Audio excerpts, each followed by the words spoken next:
Turmoil in the forest. Animals, get up! Everybody up here! Shouted the leaping hare. There's an alien in our forest.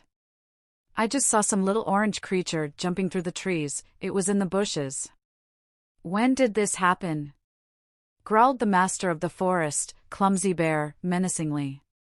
About 10 minutes ago. I immediately began to shout for all the animals to help, said the hare. We must find him as quickly as possible, capture him, and find out who he is. He might be a spy from the neighboring forest who wants to find out our secrets. So, boys, get to work and expose this ginger alien, ordered the Clumsy Bear.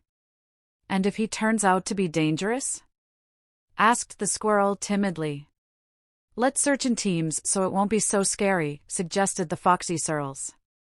The animals began to split into groups. As usual, nobody noticed Tiny Hamster. He wanted to join the squirrel, the fox, and the bear, but they said that the hamster would lag behind them and slow down the whole team, so they did not take him with them. Hamster toiled back home with his cute ears hanging down and eyes full of tears. Ah, he cried in despair. What can I do?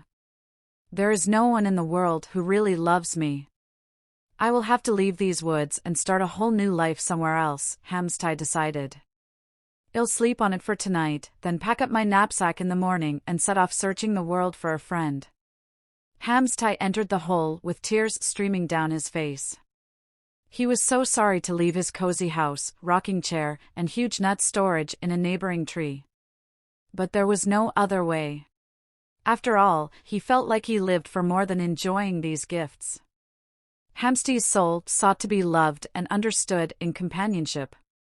He soon fell asleep thinking about it. Ha, ha, ha. Hamster heard some strange sounds inside his house. At first, Hamster thought he was dreaming. But then, remembering the events of the evening, he realized this was not a dream. There was the one for whom all the forest animals were looking in vain, standing with its back to him. It was a fluffy, bright orange animal. He looked extremely scared and was gasping for air, as if it had just taken a very long run. He seemed to be very afraid of his pursuers. Hamster thought that he should scream and call for help, but stopped himself just in time. If he did so, the animals would run into his hole and seize the alien, but he didn't know what they were going to do with it next. For some reason, he felt very sorry for Redhead. No way! I won't give him away, decided Hamster. The Redhead tried to catch his breath. Now it became calm. Sorry, said Hamster softly. Who are you? Hearing the voice, the Redhead fell silent. He got on all fours and started crawling back out of the hole. Just then, Hamster lit his lamp. The sudden light stopped the stranger. He trembled and tumbled around, looking directly into the eyes of the hole's owner. I'm... Please don't turn me over to the animals. I'm so afraid of them. I don't understand why they are chasing me. Do they want to eat me? My name is Pow. Okay, Pow, don't be afraid. I won't tell them about you. Settle down in this armchair, I'll make some tea.